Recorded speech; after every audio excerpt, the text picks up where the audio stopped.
Welcome to parents ambition GS channel. Parents ambition GS channel में आपका स्वागत है। यह वीडियो रसायन विज्ञान कक्षा 12 से बनाया जा रहा है। ये आप अच्छी तरीके से जानते हैं कि कोविड-19 के कारण हमारा 30% पाठ्यक्रम कम किया गया है। उसी के परिप्रेक्ष्य में ये वीडियो बनाया जा रहा है कि कौन सा पाठ में क्या पढ़ें और क्या ना पढ़ें। ये आपकी बड़ी असमंजस स्थिति है, इसी वजह से हम ये वीडियो आपको बना रहे हैं। आशा करते हैं कि हम आपको ये समझाने में सक्षम रहेंगे। अगर कोई भी दिक्कत होती है तो आप कमेंट बॉक्स में हमें कमेंट अवश्य करें कि ये चीज़ हमारे समझ में नहीं आई, उसका रिप्लाई आपको अवश्य मिलेगा। और वीडियो अगर अच्छा लगे तो वीडियो को लाइक अवश्य करिए और चैनल को सब्सक्राइब निश्चित रूप से आप अवश्य करें। इससे हमें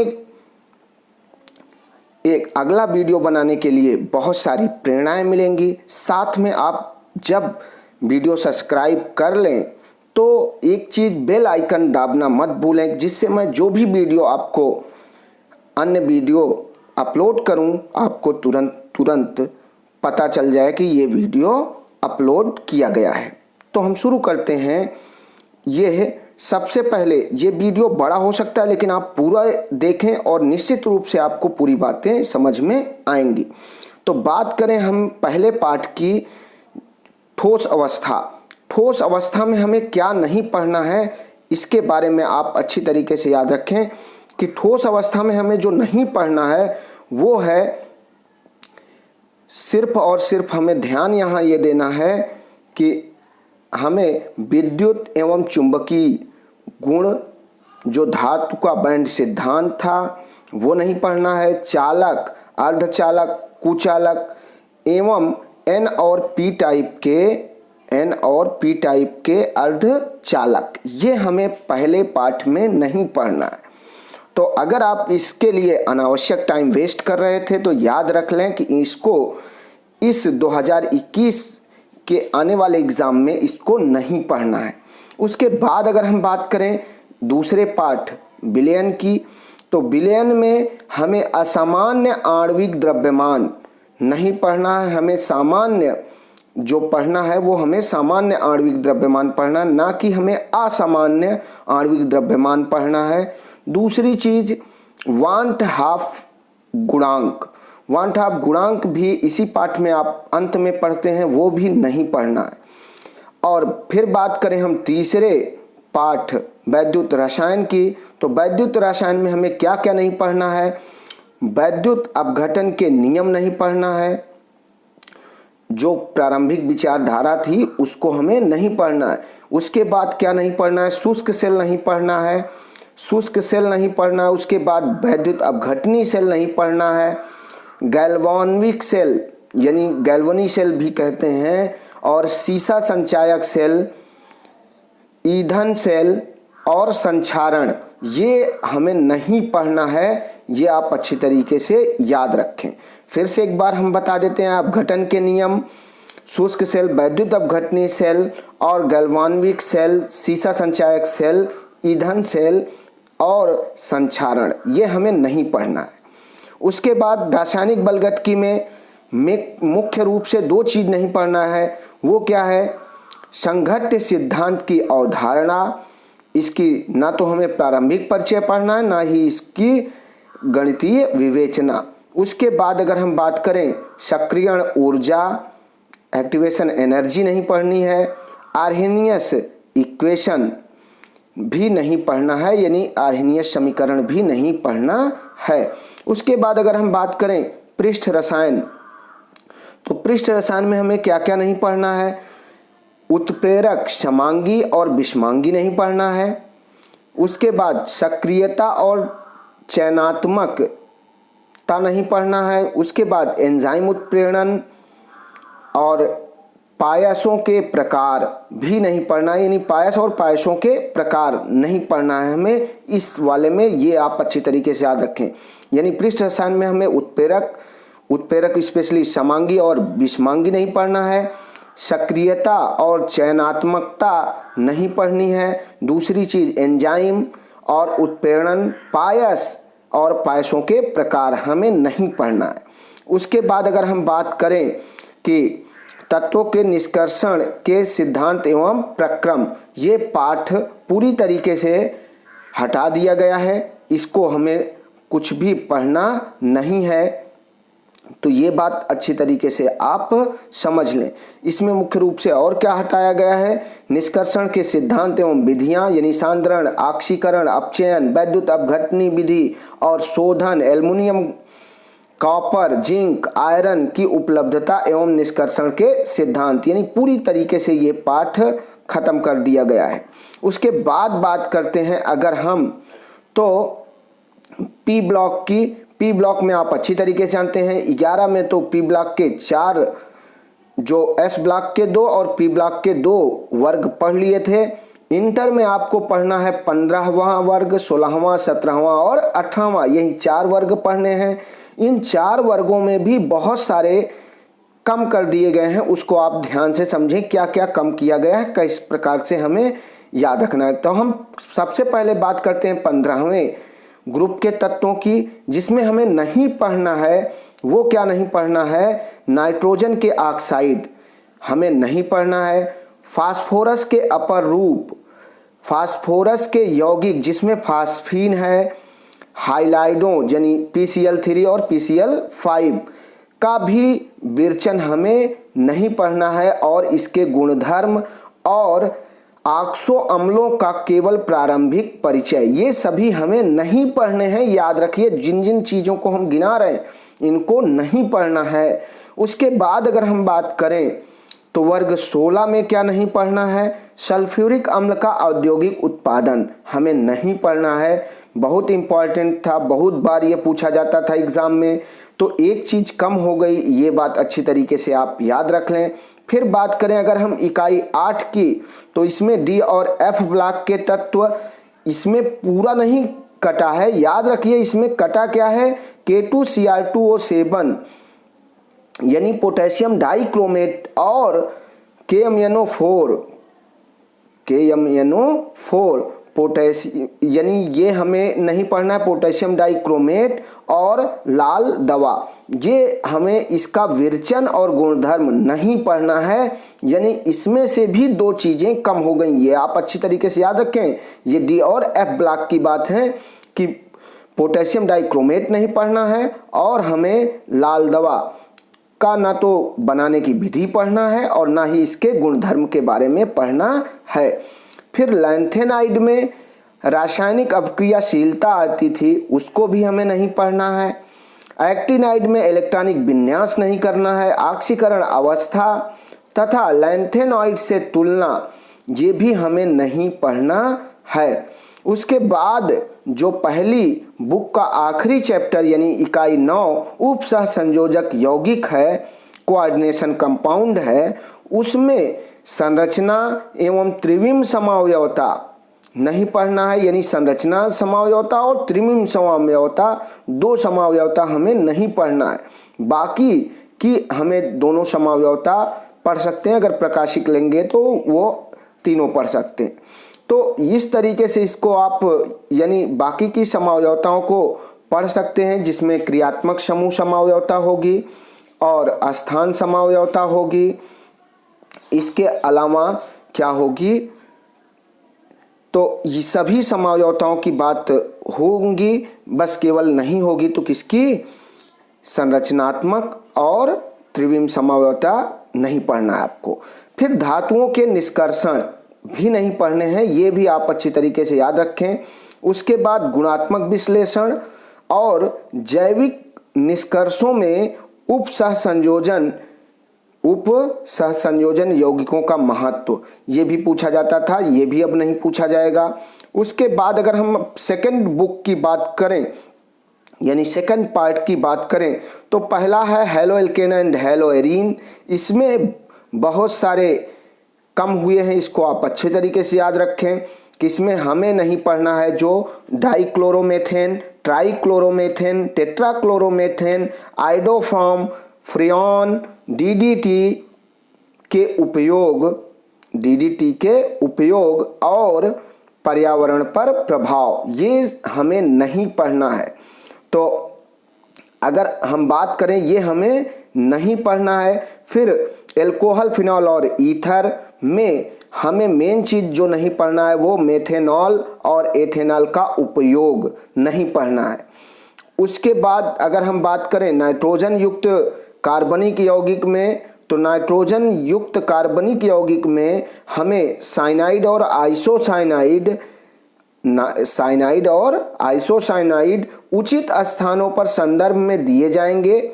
इसके मतलब केवल ये नहीं पढ़ना हमें। और डाइजोनियम लवण, विरचन, रासायनिक अपक्रिया, कार्बनिक रसायन में इसका संश्लेषणात्मक महत्व, तो ये हमें नहीं पढ़ना है। ये आप अच्छी तरीके से याद रख लें, किसमें, नाइट्रोजन यौगिक में। और अगर हम बात करें जैव अणु की, तो जैव अणु में ओलिगोसैकेराइड यानी जिसमें सुक्रोज आएंगे, लैक्टोज, माल्टोज, ये हमें नहीं पढ़ना है। पॉलीसैकेराइड में स्टार्च, सेलुलोज, ग्लाइकोजन, इसका महत्व ये भी हमें नहीं पढ़ना है। एंजाइम नहीं पढ़ना है। हार्मोन्स का प्रारंभिक विचार, संरचना को छोड़कर, संरचना हमें पढ़नी पड़ेगी। विटामिन के वर्गीकरण एवं प्रकार्य, यानी हमें विटामिन के वर्गीकरण और कार्य नहीं पढ़ने हैं। ये चीज़ अच्छी तरीके से आप याद रखें। उसके बाद की अगर हम बात करें इकाई 15 की, तो बहुलक पूरी तरीके से हटा दिया गया है। बहुलक पाठ पढ़ने की कोई ज़रूरत नहीं है। तो बहुलक पूरी तरीके से हटा दिया गया है, जिसमें आप अच्छी तरीके से जानते हैं जब इस पूरा पाठ हटा ही दिया गया है तो इसके बारे में हम बात कम करते हैं, लेकिन बता देते हैं कि इसमें कटा क्या है। वर्गीकरण, प्राकृतिक एवं संश्लेषित बहुलकन की विधियां, योग एवं संगठन। उसके बाद सह बहुलकन, कुछ महत्वपूर्ण बहुलक प्राकृतिक एवं संश्लेषित जैसे पॉलीथीन, नायलॉन, पॉलिएस्टर, बैकेलाइट, रबड़। जैव अपघटनी एवं अनअपघटनी बहुलक, ये सभी हमें नहीं पढ़ने हैं। और 16वां पाठ जो है दैनिक जीवन में रसायन, ये भी पूरी तरीके से हटा दिया गया है, जिसमें जानते हैं आप बहुत सारी दवाओं को पढ़ना था, जिसमें औषधियों में रसायन, पीड़ाहारी रसायन, प्रशांतक, प्रतिरोधी, विसंक्रामी, प्रतिसूक्ष्म जैविकी, प्रतिजन क्षमता औषधि, प्रतिजैविकी, प्रति अम्ल, प्रतिहिस्टामिन, इस तरीके से इनको पढ़ना था। इसके अलावा इसमें हमें जो पढ़ना था वो प्रतिजैविकी, खाद्य पदार्थ, प्रतिजैविकी, प्रतिअम्ल और प्रतिहिस्टामिन, ये सब तो हमें नहीं पढ़ना है। यानी कुल मिला के आपको बताएं तो ये वाला पूरा पाठ नहीं पढ़ना है। खाद्य पदार्थों में रसायन परिरक्षण, ये भी नहीं पढ़ना है। संश्लेषित मधुरक और प्रतिऑक्सीकारकों का प्रारंभिक परिचय, अपमार्जक साबुन, संश्लेषित अपमार्जक, निर्मलन की क्रिया, ये हमें नहीं पढ़नी है। इस तरीके से कुल मिलाकर के ये पूरा का पूरा पाठ ही हमारे पाठ्यक्रम से हटाया गया है। यानी दैनिक जीवन में रसायन और बात करें बहुलक, ये पाठ आपको नहीं पढ़ना है। ये अच्छी तरीके से आप याद रखें। उसके बाद प्रयोग में भी बहुत सारे हटाए गए हैं। तो प्रयोग आपको हम सोचते हैं कि बताने की ज़रूरत नहीं है, फिर भी बता देते हैं, क्योंकि इसको तो जब स्कूल ओपन होगा तो निश्चित रूप से हम जो भी प्रयोग कराएंगे उसी पर ही ये वही कराएंगे जो आपके पाठ्यक्रम में हैं। फिर भी आप ये जान लें कि कौन कौन से प्रायोगिक हटाए गए हैं, जिसमें सतह रसायन में एक द्रव स्नेही या द्रव विरोधी सॉल का निर्माण करना, ये हटा दिया गया है। इसके बाद द्रव स्नेही सॉल स्टार्च गोंद या अंडे का एल्बुमिन जल्दी, द्रव विरोधी sol aluminium hydroxide, ferric hydroxide और सिनियम सल्फाइड, ये सब इसके बाद अगर हम बात करें उपर्युक्त तैयार की गई सॉल का अपोहन डायलिसिस जिसको कहते हैं, ये हटाया गया है। पायसीकरण पदार्थों का विभिन्न तेलों के प्रकार पर स्थिरीकरण के प्रभाव का अध्ययन करना। इसके बाद अगर बात करें कार्बनिक में, तो कार्बनिक में इसमें से एक ही करना था, ठीक, तो वो है एसिटिलिडाइड डाइबेंजेलेस्टोन, पैरानाइट्रो एसिटिलाइड, एनिलीन, एलो या 2 नेप्थलीन रंजक। उसके बाद बलगतकी से जो पूछे जाते थे, सोडियम थायो सल्फेट हाइड्रोक्लोरिक अम्ल के मध्य अपक्रिया की दर पर और ताप सांद्रण के प्रभाव का अध्ययन करना। इसके बाद बात करें हम तो निम्नलिखित में से एक अपक्रिया दर का अध्ययन करना ही अब है, तो इसमें से दो में से एक ही पढ़ना है हमें। आयोडाइड आयनों विभिन्न सांद्रणों के विलयनों पर सामान्य तापक्रम पर हाइड्रोजन परऑक्साइड की अपक्रिया का अध्ययन करना। स्टार्च विलयन सूचक का उपयोग करते हुए सोडियम सल्फाइड तथा पोटेशियम आयोडेट के मध्य क्रिया का अध्ययन करना। ऊष्मीय रसायन में से भी हमें एक ही पढ़ना है। अब 3 में से एक, जैसे पोटेशियम नाइट्रेट या कॉपर सल्फेट की विलेयता एंथैल्पी ज्ञात करना।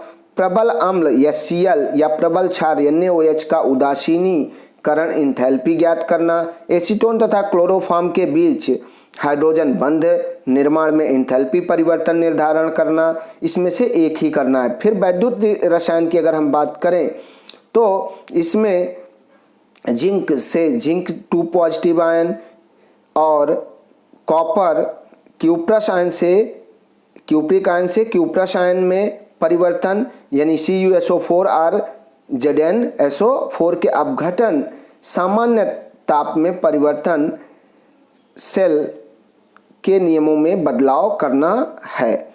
तो इस तरीके से ये आप अच्छी तरीके से जान लें कि ये प्रैक्टिकल में नहीं करना है। इसकी बातें अगर आपको ना भी समझ में आई कोई दिक्कत नहीं, आप इस पर ध्यान ना दें, हम इसको अवश्य कराएंगे। क्या क्या कराएंगे, जो है वही कराएंगे। अब मेन इंपॉर्टेंट बात आती है कि आपको ये समझना है कि प्रश्न यानी पैटर्न प्रश्न पत्र का कैसा होगा। तो आप अच्छे तरीके से याद रखें कि बहुविकल्पी प्रश्न, पहले वाला जो प्रश्न होगा वो बहुविकल्पी होगा, जिसमें क्या होंगे कि बहुविकल्पी में खंड होंगे का, खा, गा, घा, अंगा और चा, यानी कुल मिला के 6 प्रश्न होंगे।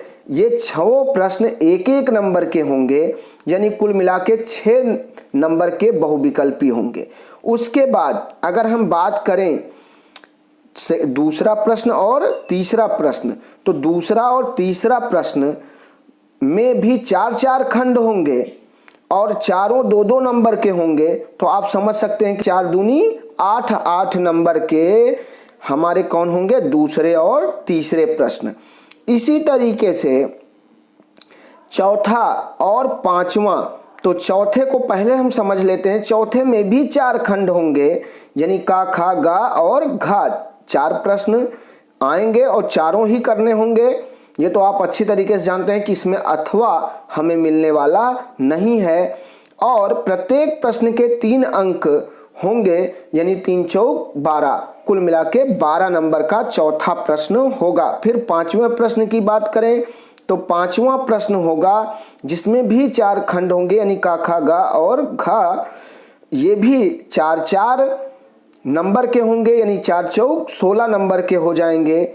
इसके बाद अगर हम बात करें तो छठे और सातवें की बात करें तो छठा और सातवां लॉन्ग टाइप के आंसर होंगे, जो लॉन्ग टाइप क्वेश्चन होंगे जो 5-5 अंक के होंगे। इसमें 4 प्रश्न आएंगे, याद रखना है, करना हमें 2 है। यानी अगर हम बात करें का और खा खंड में प्रत्येक में से 5-5 अंक के होंगे और दोनों में 2-2 प्रश्न होंगे, यानी का में भी 2 प्रश्न, खा में भी 2 प्रश्न। बात ध्यान समझें, यानी खंड का में भी 2 प्रश्न होंगे, 1 करना होगा, खंड खा में भी 2 प्रश्न होंगे, 1 करना होगा। इसी तरीके से 7वें में भी होगा, खंड का में भी 2 प्रश्न होंगे, 1 करना होगा, खंड खा में भी 1-2 प्रश्न होंगे, करना 1 होगा। यानी कुल मिला के 2 प्रश्न करने हैं तो 5 दूनी 10-10 नंबर के ये 6ठा और 7वां प्रश्न होगा। कुल मिलाकर के ये 70 नंबर होगा। और एक चीज बहुत अच्छी तरीके से याद रखें कि प्रश्न जो हैं वो इन्हीं 6 व 7 में ही लॉन्ग प्रश्न पूछे जाएंगे, ये आप अच्छी तरीके से याद रखें। दूसरी चीज याद ये रखें कि कम से कम 8 नंबर, बात हमारी बहुत ध्यान से समझें कि कम से कम 8 नंबर के आंकिक प्रश्न पूछे जाएंगे। कम से कम, अधिकतम पूछे जा सकते हैं, इसमें कोई दिक्कत नहीं है, यानी 8 नंबर से अधिक के पूछे जा सकते हैं, उसके लिए कोई बाध्यता नहीं है, लेकिन कम से कम 8 अंक के आंकिक प्रश्न पूछे जाएंगे। यहाँ हम आपको एक बात बता दें कि आंकिक प्रश्न केवल जो आएंगे वो हमारे जो पहले के 4 पाठ हैं उन्हीं में से आएंगे, यहाँ हम आपको आगे दिखा दे रहे हैं। अब आंकिक प्रश्न किस में से आएंगे? ठोस अवस्था में से आएंगे, नहीं, पहले पाठ में से, विलयन में से आएंगे, वैद्युत रसायन में से आएंगे और रासायनिक बलगतिकी में से आएंगे। यानी कुल मिला के इन्हीं पहले के 4 पाठों में से ही न्यूमेरिकल आएंगे, अन्य किसी में से कोई न्यूमेरिकल है ही नहीं, तो आएगा कहाँ से? उसके बाद बात अगर हम ये करें तो ठोस अवस्था पहले 3 नंबर का था, अब बढ़ के हो गया 5 नंबर। तो ये बात अच्छी तरीके से याद रखें, फायदा होगा हमारा। और उसमें कटा भी है, ये आपको हम पहले बता चुके हैं। विलयन जो 5 नंबर का था ये भी 7 नंबर हो गया। इस तरीके से हम अगर आगे देखते जाएं तो विद्युत रसायन हमारा 5 नंबर का, रासायनिक बलगतिकी 5 नंबर, पृष्ठ रसायन 5 नंबर, पी ब्लॉक जो था ये बड़ा इंपॉर्टेंट है, पी ब्लॉक के तत्व 7 नंबर, डी और एफ ब्लॉक के तत्व 4 नंबर, उप सहसंयोजक यौगिक 6 नंबर। उसके बाद अगर हम बात करें तो halo alkane and hello arene 5 number. उसके बाद एल्कोहल फिनॉल और ether 5 number, aldehyde ketone carboxylic अम्ल 6 नंबर। उसके बाद 12वां चैप्टर की बात करें, नाइट्रोजन युक्त कार्बनिक यौगिक 4 नंबर और जैव अणु 6 नंबर।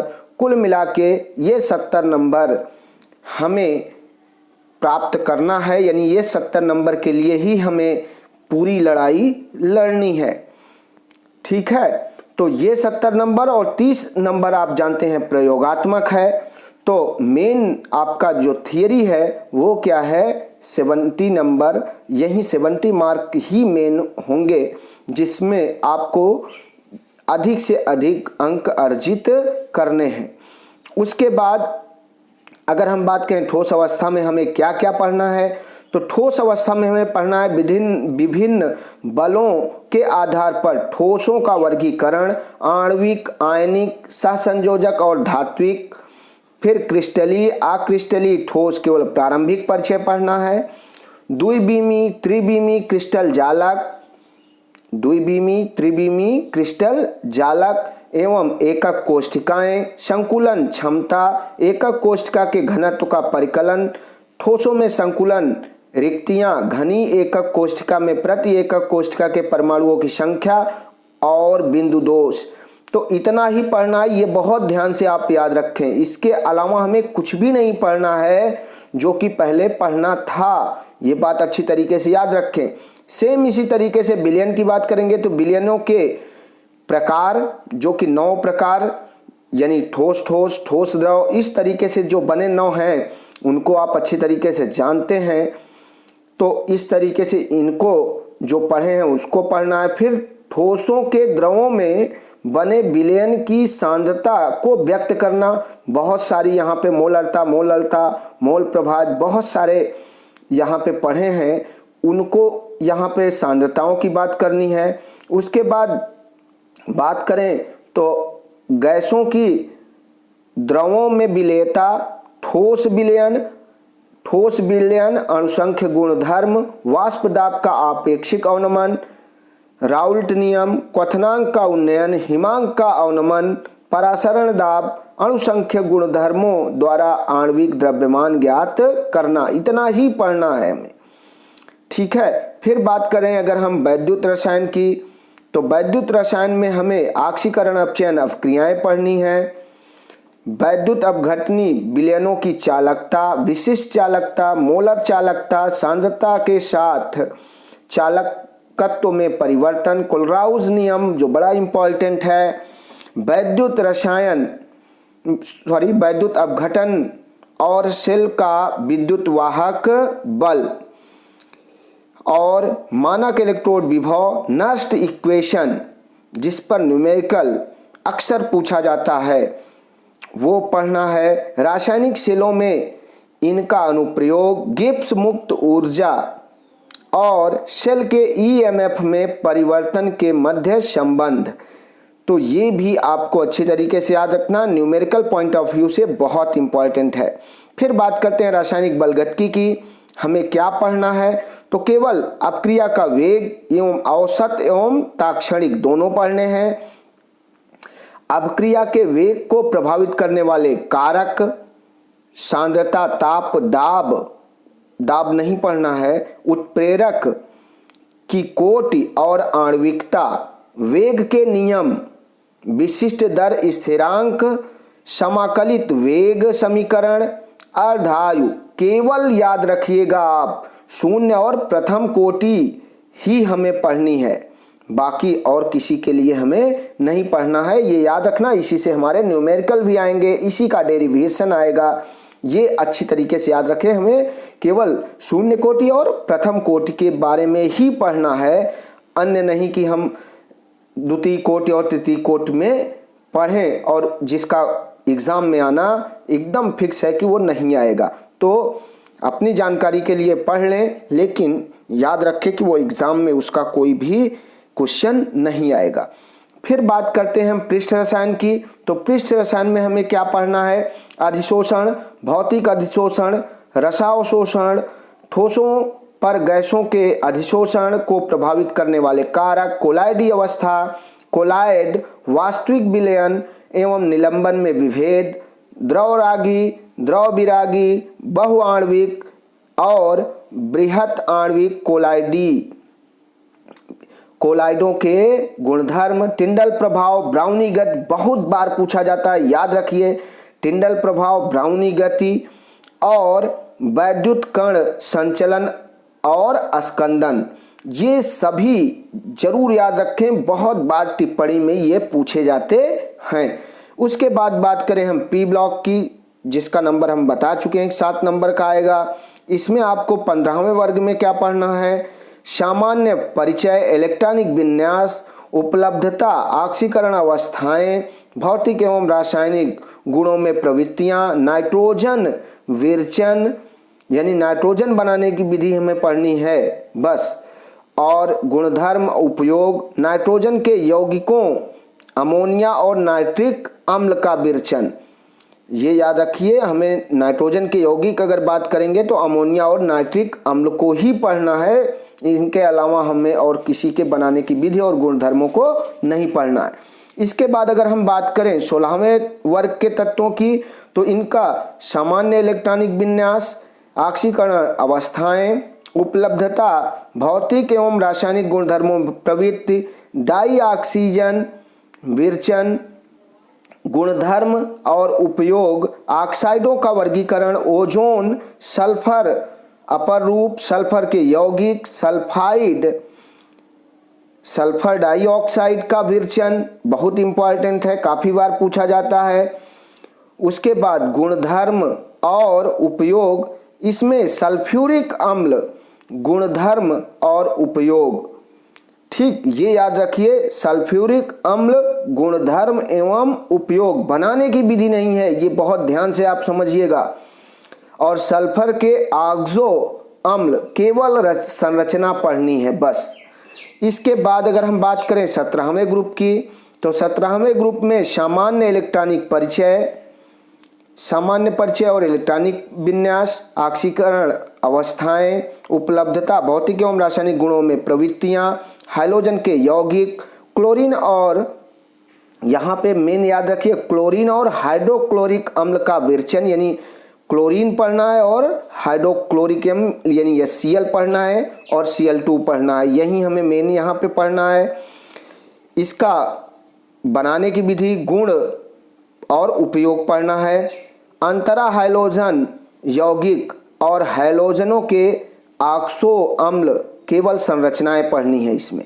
उसके बाद अगर हम बात करें 18वें वर्ग की, तो 18वें वर्ग में हमें जो पढ़ना है वो क्या है, सामान्य परिचय, इलेक्ट्रॉनिक विन्यास, उपलब्धता, भौतिक एवं रासायनिक गुणधर्मों में प्रवृत्तियां, उपयोग, सिर्फ इतना ही पढ़ना है। और डी और एफ ब्लॉक में हमें क्या पढ़ना है कि सामान्य परिचय, इलेक्ट्रॉनिक विन्यास, संक्रमण धातुओं के अभिलक्षण और उपलब्धता, संक्रमण धातुओं के प्रथम श्रेणी में के गुणधर्मों में सामान्य प्रवृत्तियां, धात्विक अभिलक्षणिक, आयनन इंथैल्पी, ऑक्सीकरण अवस्थाएं, आयनन त्रिज्या, वर्ण उत्प्रेरणी गुण, चुंबकीय गुणधर्म और अंतराकाशी यौगिक, मिश्र धातु बनना, ये याद रखें, काफ़ी बार पूछा जाता है। लैंथेनाइड में अगर हम बात करेंगे तो इलेक्ट्रॉनिक विन्यास, ऑक्सीकरण अवस्थाएं, लैंथेनाइड आकुंचन और इसके प्रभाव।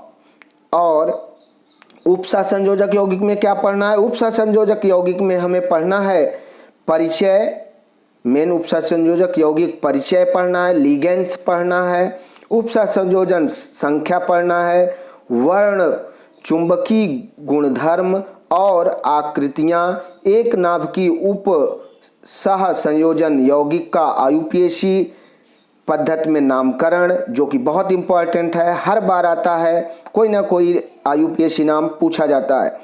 आबंधन, आबंधन से भी वर्नर सिद्धांत और बैलेंस बॉन्ड थियरी और क्रिस्टल फील्ड थियरी, यानी VBT और FCFT, इनमें से याद रखना बर्नर सिद्धांत, बैलेंस बॉन्ड थियरी और क्रिस्टल फील्ड थियरी में से एक अक्सर पूछा जाता है। और अब इसका नंबर बढ़ गया है तो पूछे जाने की संभावना भी प्रबल है। फिर बात करें अगर हम हैलोएल्केन हैलोएरीन की, तो इसमें CX बंधों पर यानी कार्बन और हाइड्रोजन आबंध की प्रकृति, भौतिक एवं रासायनिक गुणधर्म, प्रतिस्थापन अपक्रिया की क्रिया विधि, प्रतिस्थापन अपक्रिया की क्रिया विधि और ध्रुवण घूर्णन, इतना हम इसमें पढ़ना है। हैलोएरीन की बात करें तो सेम कार्बन और हाइड्रोजन आबंधों की प्रकृति, प्रतिस्थापन अपक्रियाएं, यहाँ पे एक चीज याद रखना, यहाँ केवल मोनो प्रतिस्थापन अपक्रियाएं, यानी जिसमें केवल एक प्रतिस्थापन होगा उस अपक्रिया को ही हम पढ़ेंगे।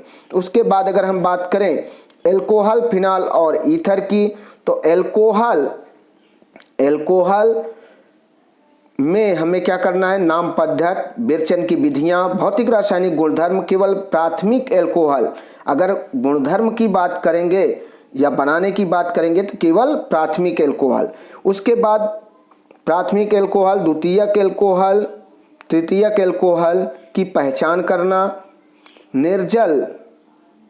निर्जलन की क्रिया। उसके बाद फिर सीधे बात करेंगे फिनॉल की, तो फिनॉल का नाम पद्धति, विरचन की विधियां, भौतिक एवं रासायनिक गुणधर्म, फिनॉल की अम्लीय प्रकृति, इलेक्ट्रॉन रागी प्रतिस्थापन अपक्रिया, फिनॉल के उपयोग, इतना पढ़ना है। फिर ईथर में नाम पद्धति, विरचन की विधियां, भौतिक एवं रासायनिक गुणधर्म, उपयोग, इतना पढ़ना है। उसके बाद बात करें एल्डिहाइड, कीटोन, कार्बोक्सिलिक अम्ल, जो कि 6 नंबर का होगा। इसमें एल्डिहाइड और कीटोन की नाम पद्धति, कार्बोनिल समूह की प्रकृति, विरचन की विधियाँ, भौतिक एवं रासायनिक गुणधर्म, नाभिक रागी योगात्मक अपक्रिया की क्रिया विधि, एल्डिहाइडों के अल्फा हाइड्रोजन की क्रियाशीलता और उसका उपयोग। उसके बाद बात करेंगे कार्बोक्सिलिक अम्ल में नाम पद्धति, अम्लीय प्रकृति, विरचन की विधियाँ यानी बनाने की विधियाँ और भौतिक एवं रासायनिक गुणधर्म उपयोग, ये पढ़ना है। और आखिरी में हमें नाइट्रोजन युक्त कार्बनिक यौगिक, जिसमें मुख्य रूप से हमें एमीन के बारे में पढ़ना है। तो एमीन, वर्गीकरण, संरचना, विरचन की विधियां, भौतिक एवं रासायनिक गुणधर्म, प्राथमिक, द्वितीयक एवं तृतीयक अमीनों की पहचान करना, सेम एल्कोहल के जैसे ही पहचान यहाँ भी हो जाएगी। उसके बाद आखिरी चैप्टर जैव अणु अब बचेगा। जैव अणु में कार्बोहाइड्रेट्स वर्गीकरण एल्डोज और कीटोज के आधार पर करेंगे। मोनोसैकराइड में ग्लूकोज और फ्रक्टोज केवल हम पढ़ेंगे। उसके बाद DL विन्यास पढ़ेंगे। प्रोटीन, एमिनो अम्लों का प्रारंभिक परिचय, पेप्टाइड अबंध, पेप्टाइड प्रोटीन और प्रोटीन की प्राथमिक संरचना, द्वितीयक संरचना, तृतीयक संरचना और चतुर्थक संरचना, केवल गुणात्मक परिचय ही पढ़ना है। यानी एक चीज और आपको याद करा दें कि एक चीज अच्छी तरीके से याद रखिए कि प्रोटीन से कोई ना कोई बड़ा प्रश्न निश्चित रूप से बन सकता है। ये अच्छी तरीके से याद रखिए कि प्रोटीन हमारे लिए बड़ा इंपॉर्टेंट होगा। साथ साथ इसको हम कहाँ पढ़ते हैं, हम बायोलॉजी में भी पढ़ते हैं, इसलिए भी ये बहुत आराम का होगा। इसके बाद की बात करें अगर हम, तो प्रोटीन का वर्गीकृतकरण, विकृतीकरण और न्यूक्लिक अम्ल, जिसमें DNA और RNA होंगे। निश्चित रूप से DNA और RNA से भी प्रश्न देखने को आपको एग्जाम में मिलेगा। तो इस तरीके से आपको पूरी केमिस्ट्री किस प्रकार से आएगी, क्या प्रश्न होगा, कैसे कैसे प्रश्न बनेंगे, किससे न्यूमेरिकल बनेंगे, ये सारी बातें हम आपको 1 बाय 1 बता दिए हैं। आप इस वीडियो को अच्छी तरीके से एक बार देखें, ना समझ में आए दोबारा देख लें। जो कन्फ्यूजन हो कमेंट बॉक्स में कमेंट करें। वीडियो को लाइक और चैनल को सब्सक्राइब जरूर कर लें। Thank you for watching this video. जय हिंद, जय भारत।